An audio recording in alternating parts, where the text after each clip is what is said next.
What's up everyone? Welcome back to my channel. I'm Rio Valendra and you're watching English material for students. In this video, I'm gonna talk about stating capability and willingness. It's English material for grade 8. Di video ini, kita akan berbicara tentang stating capability and willingness. Ini adalah materi bahasa Inggris untuk kelas 8. Don't skip the video because in the end of it, there will be some exercises. Jangan lewatkan video ini karena di akhir video akan ada beberapa latihan. Jadi, teman-teman tidak hanya menonton video ini but also doing some exercises, tapi juga akan mengerjakan latihan. Baiklah teman-teman, sekedar mengingatkan sebelum kita ke penjelasan materi, untuk mendukung channel ini lebih berkembang lagi, silakan like, share, and subscribe. Are you ready? Let's get started. Okay guys, firstly, I'm just going to tell you about stating capability. Pertama-tama, saya akan menjelaskan kepada kalian tentang stating capability.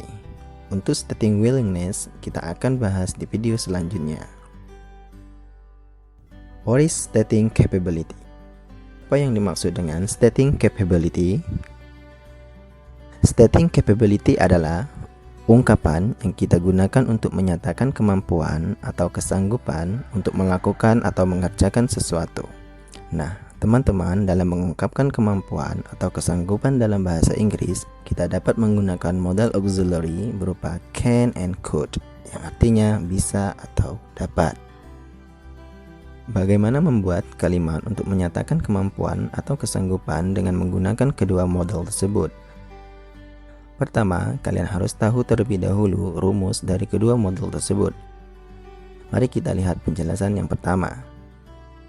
Can artinya bisa. Can dapat kita gunakan untuk menyatakan kemampuan dalam bentuk present tense atau masa sekarang. Ada dua rumus yang teman-teman harus ketahui untuk menggunakan modal auxiliary can, yaitu verbal form dan nominal form. Nah, yang pertama, mari kita lihat verbal form untuk modal auxiliary can. Ada 3 pola yang dapat kita gunakan. Pertama, kalimat positif yang kita gunakan untuk menyatakan kemampuan. Kita beri tanda plus. Jadi rumusnya subject plus auxiliary can plus verb 1 ataupun verb pertama. Kedua, kalimat negatif yang kita dapat gunakan untuk menyatakan ketidakmampuan. Kita beri tanda minus. Jadi rumusnya subject plus auxiliary can plus not plus verb 1 atau kata kerja pertama. Ketiga, kalimat tanya yang kita dapat gunakan untuk menanyakan kemampuan atau kesanggupan seseorang. Kita beri tanda tanya. Jadi rumusnya can plus subject plus verb 1 atau kata kerja pertama, lalu kita tambahkan tanda tanya. Mari kita lihat penjelasan pola yang pertama, kalimat positif. Nah, subjek di sini kita gunakan pronoun as subject atau kata ganti sebagai subjek, yaitu I, you, they, we, she, he, it, singular, and plural. Kita bisa pilih salah satunya. Setelah itu baru kita tambahkan modal auxiliary can untuk menyatakan kemampuan atau kesanggupan. Lalu kita tambahkan verb 1 atau kata kerja pertama. Mari kita lihat contoh. She can swim. Dia bisa berenang. Jika kita lihat polanya, she sebagai subjek, can sebagai modal auxiliary kita gunakan untuk menyatakan kemampuan atau kesanggupan. Dan terakhir kita tambahkan verb 1 atau kata kerja pertama berupa swim. Kata kerja yang kita gunakan untuk menunjukkan sesuatu yang mampu kita lakukan. Dalam contoh ini yaitu berenang. Sekarang mari kita lihat pola yang kedua, kalimat negatif. Pola yang kedua ini hampir sama dengan pola kalimat positif. Hanya saja di pola yang kedua ini kita hanya perlu menambahkan kata not setelah modal auxiliary can untuk menunjukkan bahwasanya ini adalah kalimat negatif. atau untuk menunjukkan ketidakmampuan. Mari kita lihat contoh. She cannot swim. Dia tidak bisa berenang. Sedikit catatan untuk can dan not, jangan kita tulis atau ketik dengan spasi. Jadi harus tanpa spasi. Dan teman-teman bisa menyingkat cannot menjadi can't. She cannot swim bisa kita buat she can't swim. Sekarang kita lihat pola yang ketiga, kalimat tanya. Pola yang ketiga ini kita hanya menukar tempat saja. Kalau di kalimat positif dan negatif, subjek terlebih dahulu baru modal auxiliary can. Tapi di kalimat tanya kita tukar jadi modal auxiliary can terlebih dahulu baru subjek. Lalu kita tambahkan verb 1 atau kata kerja pertama. Karena ini kalimat tanya, jadi kita tambahkan kalimat tanya di akhir kalimat. Mari kita lihat contoh. Can she swim? Bisakah dia berenang? Untuk menanggapi kalimat tanya, kalian bisa menjawabnya dengan yes, she can atau no, she cannot. Oke guys, yang kedua, mari kita lihat rumus nominal form untuk modal auxiliary can. Sama halnya dengan verbal form, nominal form memiliki 3 pola kalimat, yaitu kalimat positif, negatif, dan tanya.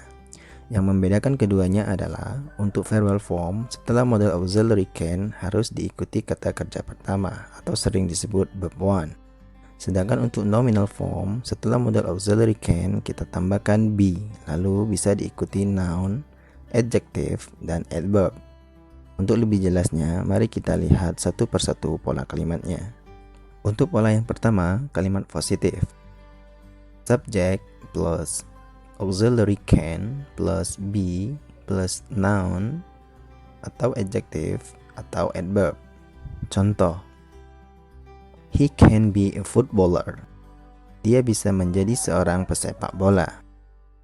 Nah, dalam kalimat ini jika kita samakan ke dalam pola, he sebagai subjek, can sebagai modal auxiliary untuk menyatakan kesanggupan, lalu kita tambahkan be yang bisa kita artikan menjadi atau bisa tidak kita artikan.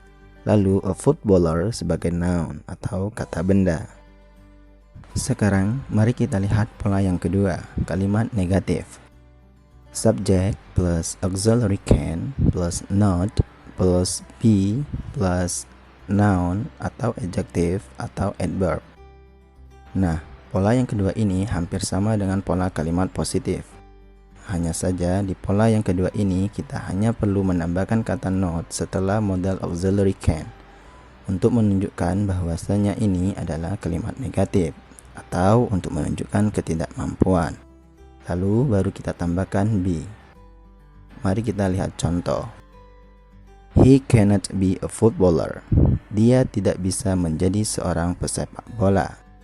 Sekarang kita lihat pola yang ketiga, kalimat tanya.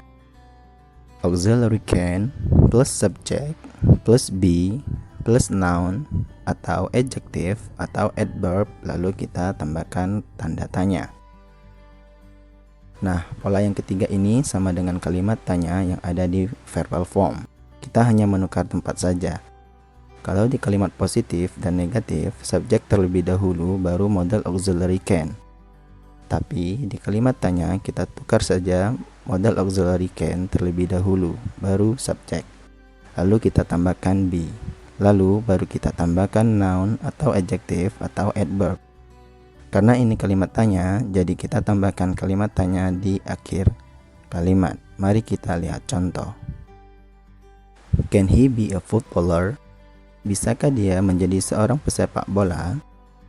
Nah, untuk menanggapi kalimat tanya, kalian bisa menjawabnya dengan yes, he can, or no, he cannot.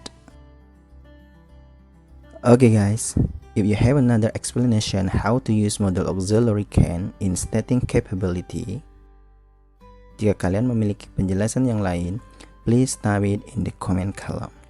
Sekarang, mari kita lihat penjelasan modal auxiliary could. Untuk penjelasan modal auxiliary could digunakan untuk menyatakan kemampuan dalam bentuk past tense atau bentuk lampau. Selain past tense, Model auxiliary code dapat kita gunakan untuk menunjukkan kesopanan atau politeness, bukan bentuk pas. Nah, teman-teman, di model auxiliary code ini saya tidak menjelaskan secara detail, karena untuk rumus penggunaan model auxiliary code sama persis dengan model auxiliary can. Jadi, kalian hanya perlu menggantikan model auxiliary can dengan model auxiliary code dalam rumus verbal maupun nominal. Termasuk pada contoh, kalian bisa gantikan can dengan code. Okay guys, I think enough for the lesson today. I hope that you can understand what I have just taught you, and I do hope that you can state capability in English. For the next material will be presented in the next video. Untuk materi selanjutnya akan dibahas di video selanjutnya. So don't miss the video by clicking subscribe and turning on the bell button. As I said before, that there will be some exercises in the end of the video. Here are the exercises. Type your answer in the comment column. Thank you for watching. Don't forget like, share, comment, and subscribe. Bye bye.